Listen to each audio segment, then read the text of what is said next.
Hey there, welcome back to another video. This time around, it is a early birthday unboxing video.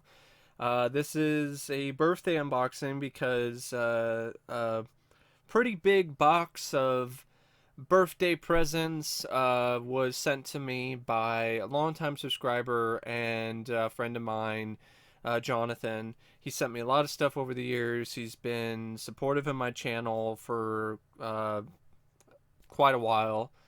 And there's not a time and not a day that goes by that I'm not massively humbled by all the just absolute generosity that he has provided to me.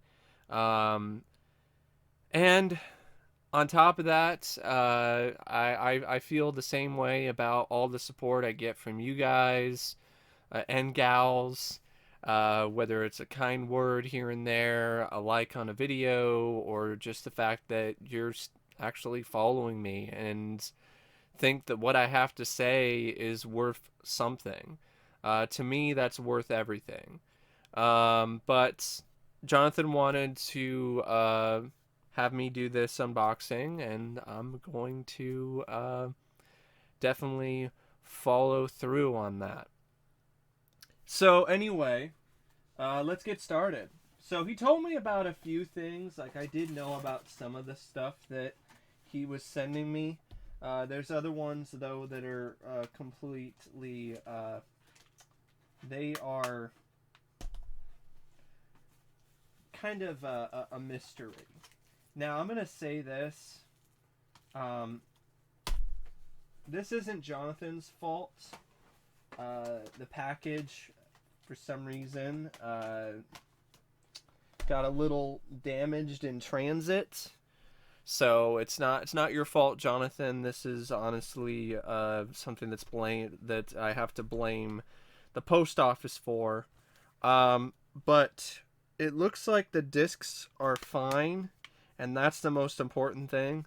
What I'm going to do is I'm going to find some Blu-ray cases that I have of titles that I'm not really that interested in or I'm not really big on, and maybe swap them out, or deal with the ones that are a little damaged but still still functional enough.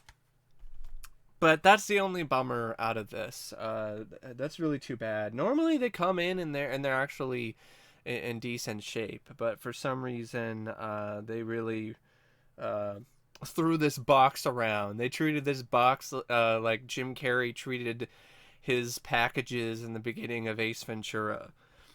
This is, but anyway, to me personally, it's more about the discs, and if they're in good shape, I can deal with some packaging having some pieces missing or not being in the best of quality. This one, though, is in pretty good shape. Mother's Day. Never seen this film. I've heard a lot of iffy things about it. I know my friend Matt, he does not like this one, but I'll give it a fair shot. Also, it's for the uh, 80s horror collection. I did not have this on DVD or in any format. And I think this came out in 1980 or 81. So, yeah, 1980. So this is on the list of films from 1980. So I'm going to start that series of reviews up again. So Mother's Day fits right in with that. Here we have Cannibal Apocalypse. Really looking forward to checking this out again. Also watching the documentary and features on this. This one, the case is a little bit damaged, specifically on the edge here. But it seems like, I mean, the only problem that it's having is like the case isn't really closing all the way shut because of that. I think what I might do is just take a piece of tape and just do a little jerry rig thing, because the disc is fine. Um, yeah, I am really happy to have this. This is one of my most anticipated releases from this year from Kino Lorber. I didn't have this on DVD or on VHS. This is one of the 1980 horror films I remember actually liking quite a bit for compared to a lot of the other ones. I don't think it's a great film, but it's still a good movie. And I'm looking forward to hearing the interviews and seeing the features and whatever. Ah, nice. Weekend at Bernie's on Blu-ray. See, I had the film on DVD, but I did not have a case for it. So this is really cool. Weekend at Bernie's. It's too bad there isn't any features for this. This film was a massive hit when it came out, and it has a cult following. It sucks that it just gets no. There's no interviews. There's no anything. It's just bare bones. Here's a Photoshop cover. Leave us alone. You got Weekend at Bernie's on Blu-ray. Now shut up. Like it's just lame. Oh, okay. Tarzan. Disney's Tarzan on Blu-ray. I haven't seen this film in forever. I remember watching this like years ago when I was a kid, and it's so long ago, I don't really have any memory or recollection of the overall movie, period. So this is a good addition to the Disney collection. One of these days, I've got enough Disney films. I can definitely do a Disney marathon. I've got quite a few, thanks to Jonathan. Okay. All right. Avengers. Infinity War. Haven't seen this yet. I'm like one of the only people that has not seen Infinity War or Endgame. He sent me Endgame, I think, on 4K, or I think, yeah. I think over a Christmas present. So here we have Infinity War. Now I can finally get around to watching this and Endgame one of these days, as well as films like Spider-Man Far From Home, kind of fill in the blanks with the MCU. I haven't done those reviews yet, and I haven't seen those films yet. So here, that's Endgame. This one sadly got really. This one looks like a dog got to it. This one got really fucked up, which is too bad. This is the 4K release of The Dark Crystal. But here's what I'm going to do. I have a release of The Dark Crystal that Jonathan sent me a while back. Since this is essentially just a case that has the regular Blu-ray and the 4K, I'm just going to take the 4K disc and I'm gonna find a way to put it into that into the case that I already have. Maybe put it in a little special sleeve or something and stick it in there. I'll figure something out, because this one is it's sadly in like really bad shape. But it seems like the disc is gonna be fine. But that's really too bad. Dark Crystal 4K, probably gonna look really good. This one is in some of the worst shape. It's just completely just shattered, pieces missing. But the case still closes. So this is a Code Red release. The drive-in theater version. This has House on the Edge of the Park and Last House on Massacre Street. I don't even know what the hell that is. House on the Edge of the Park, I believe I have that on a DVD, but I do not have the Blu-ray. I'll definitely take it for the collection. Watch both films in drive-in theater mode, complete with intermission and drive-in clock. Okay. I've actually been to the drive-in. Oh, it's Dark Force. That's what it is. Dark Force Entertainment. 'Cause I remember hearing stuff about Dark Force doing stuff like this. This should be. I mean, I'll check out the drive-in mode, see what that's about one of these days. So here we have Wicked City, the live-action Blu-ray release of the live-action film. This is really interesting. How the case is set up. This is not set up like a usual slipcover, because you have this thing on top here, and it slides out like this. Well, I mean, most slipcovers slide out like that, but this has a top to it. That's what makes it different. I believe this is a overseas release, but I believe it's region free. If not, I do have a region free player, so either way, I'll be able to play it. Um, I'll definitely give this a watch sometime. I was thinking about giving it a watch when I did a review of Wicked City, but I couldn't find it anywhere to stream. So, not on any of the sites that I could find, and I couldn't find a good quality download of that. So, or stream. So I just went with that. So here we have some more.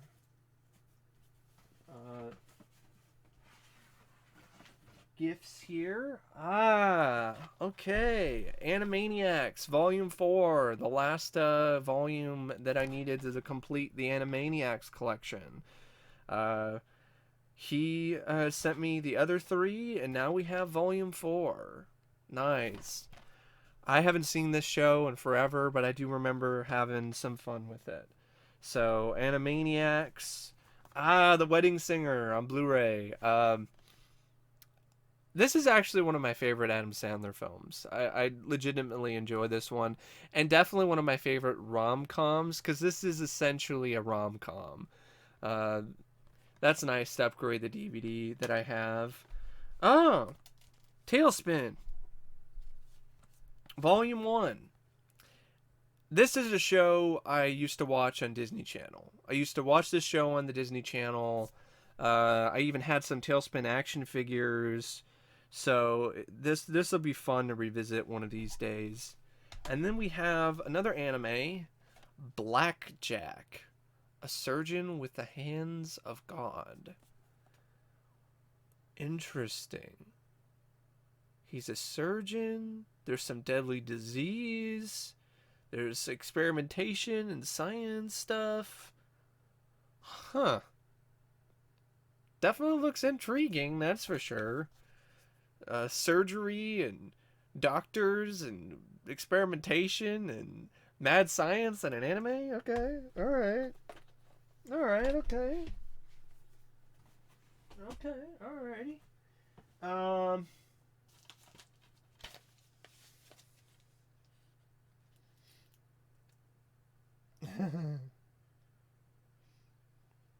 So I think this is one of the other titles he's talking about. He wants me to do something with this. I have a feeling I know what this is. He wrote a little something on here talking about what he would want me to do to the disc. Use it as a coaster. Beat the shit out of it.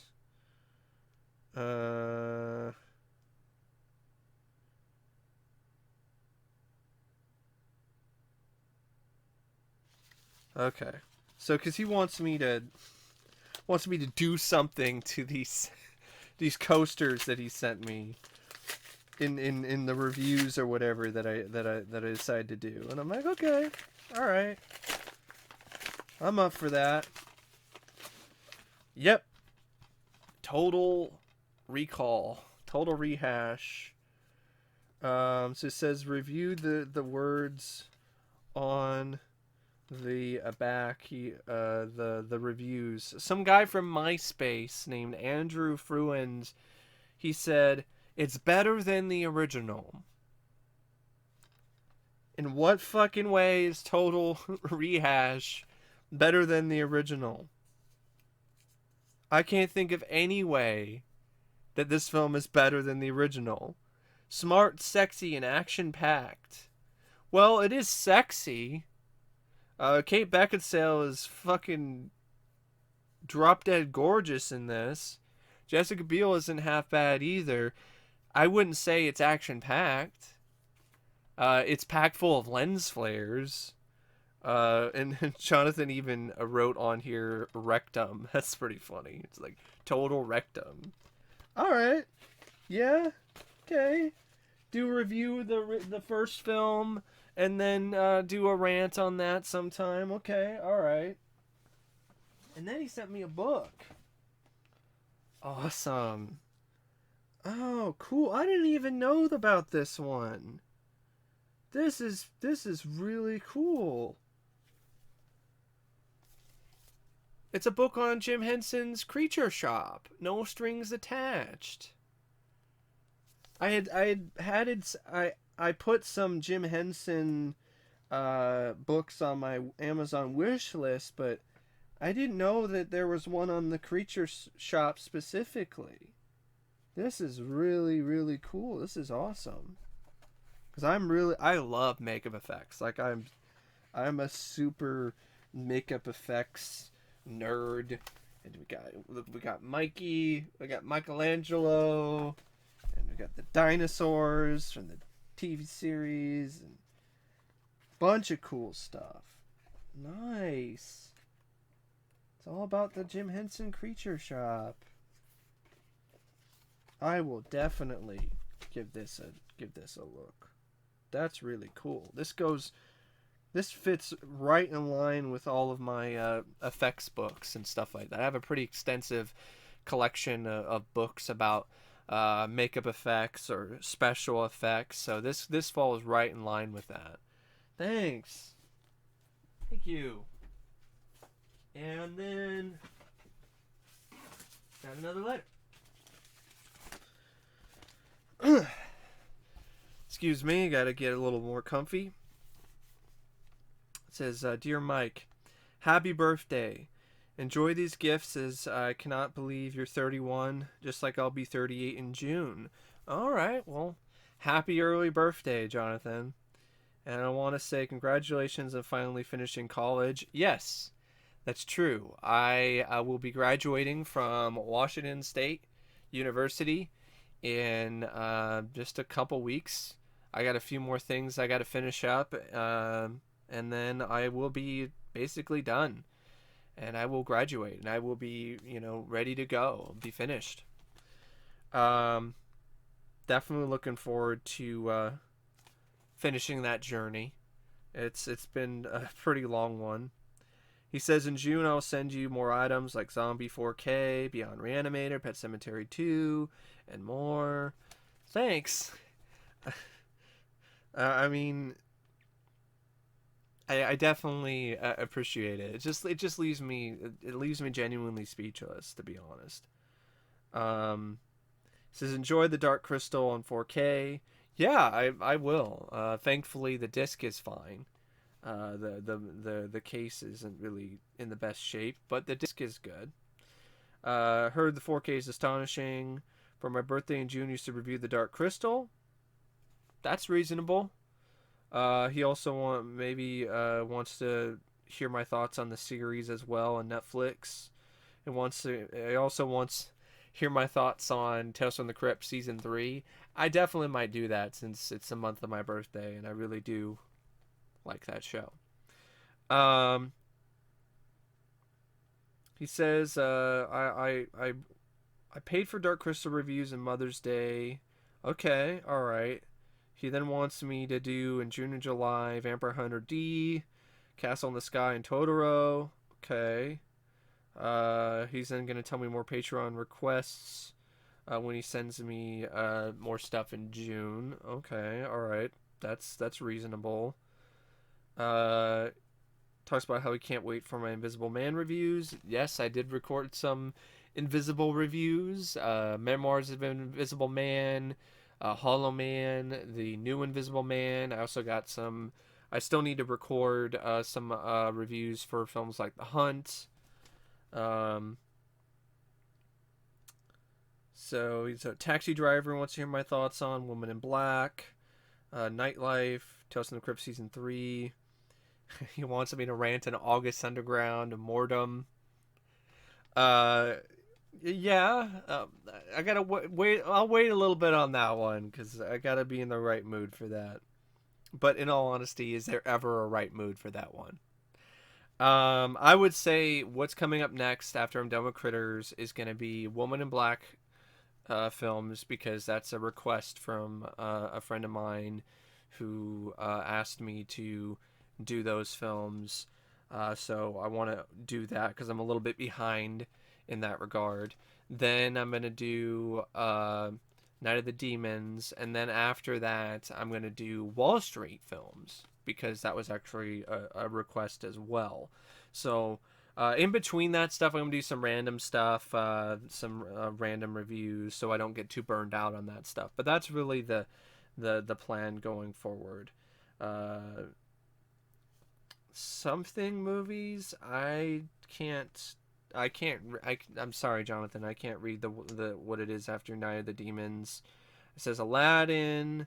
Uh, oh, I think maybe. Yeah, I'm still having a hard time reading that. No, no offense. Aladdin, Street Fighter 2, Street Fighter Alpha, User, something. Some August. What is it? August Underground. Some other something 6 Alpha, Street Fighter Alpha, Ricky O, Fist of the North Star, Nikita, Watership Down, Total Recall, Child's Play remake, Stuart Gordon movies, 80s horror films, a lot. There's just all that. Let's just sum it up with a lot. Uh, Robot Carnival, Ninja Scroll, Demon City, so on and so forth. Uh, Wants to hear my thoughts on the Jaws films in the summer, Zorro.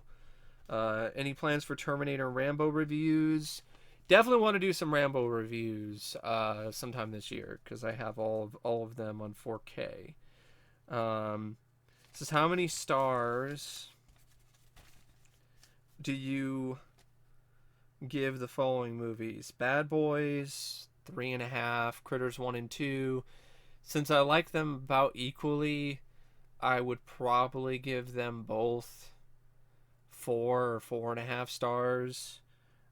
Wicked City 2, Golden Child. I really like that movie. I don't really have that many problems with it.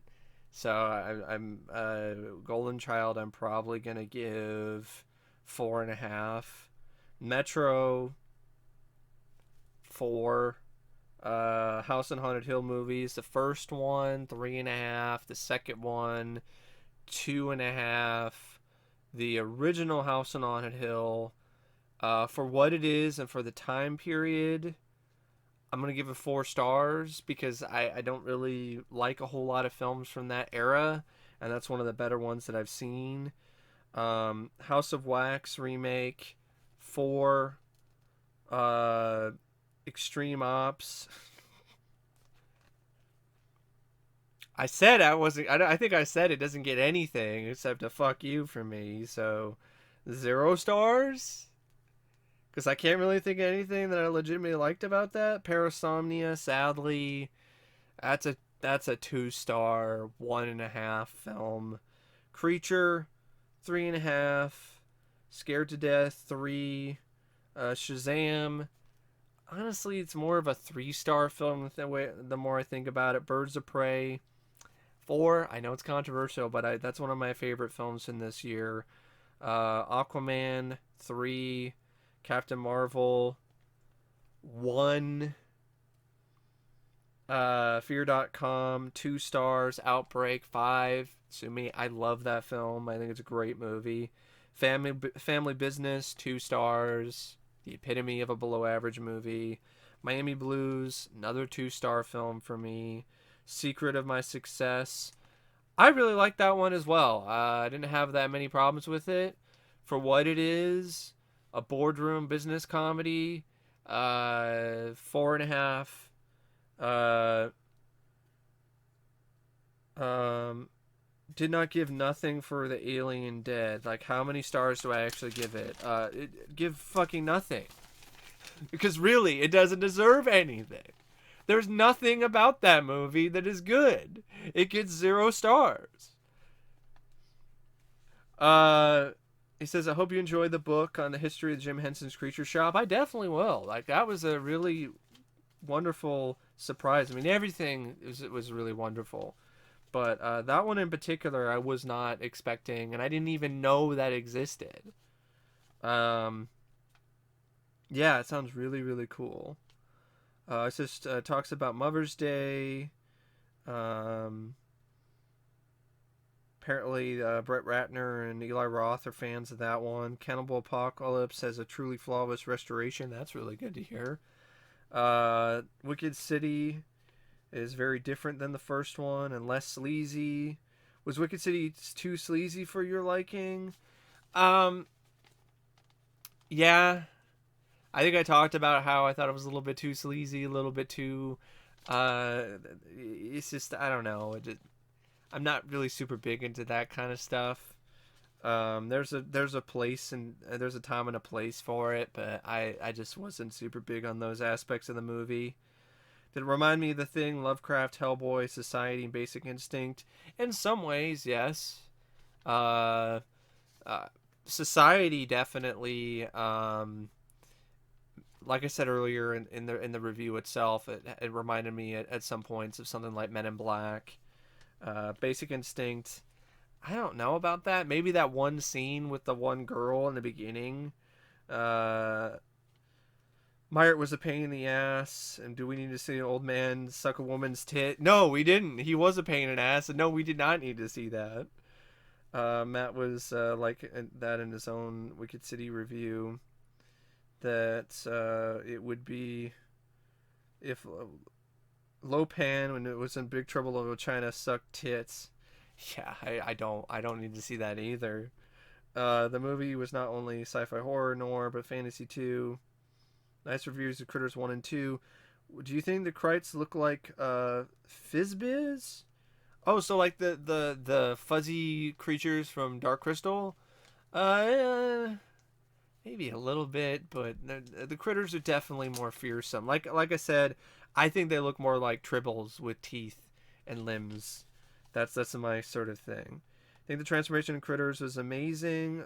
Ugg's transformation, yeah, sure. I mean, it is a pretty jaw dropping effect. Um, saw Critters when it was first on video with my big brother, and enjoyed it. He thought it would surpass the first film. I taped a version on TV and used to watch that a lot. I had a big crush on the actress who played uh, Lee. Um, yeah, because it's Lee that transforms, not Ugg. Well, yeah, the transformation in the first movie, yeah, Ugg's transformation to Johnny Steele, that was pretty amazing. I did, I'm kind of kicking myself because in those Critters reviews, I didn't mention how impressive the effects work was for the transformations of the bounty hunters in that movie. But there's so many things to talk about in that film.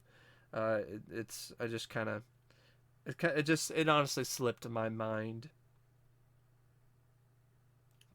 Talking about the movie having Critters 2 having transgender themes, talking about his ideas for the second film. Yeah, I can see that. You know, uh, not a bad idea. Talks about how he doesn't like the sequence with Eddie Deason and the tits deflating. Yeah, I don't care for that scene either. Um, trying to so talking about deleted scenes, talking about Johnny Steele, more of the stuff about his ideas for the sequel in terms of how things would have gone, and that's I think there's some decent ideas. Um, yeah, they're definitely not bad. That's for sure. Says can't wait to see my Critters 3 and 4 reviews and my rants on Binge and Attack. Binge was a piece of shit like 2018's The Predator. He calls it Predator, Robocock, Ballbusters, Alien Covenant, or Crap Show 3. Comes to franchise middle fingers. Yeah, it's honestly on the same level, that's for sure. The only saving grace it has is that it's so short compared to some of those other shit stains on when it comes to franchises. He said he saw Mordom and thought it was really fucking bad. I'm not surprised. considering I've seen August Underground. Apparently there's some annoying bitch who teams up with Fat Fuck, and they do more sick and ridiculous shit. Woo! Sounds really fucking great. He says, stay safe in this madness and stay okay. You too, Jonathan. And also to everyone else, stay safe, stay calm. Um, Hopefully this whole thing's gonna end pretty soon. I know it feels like it's been going on forever, but keep in mind you're still here.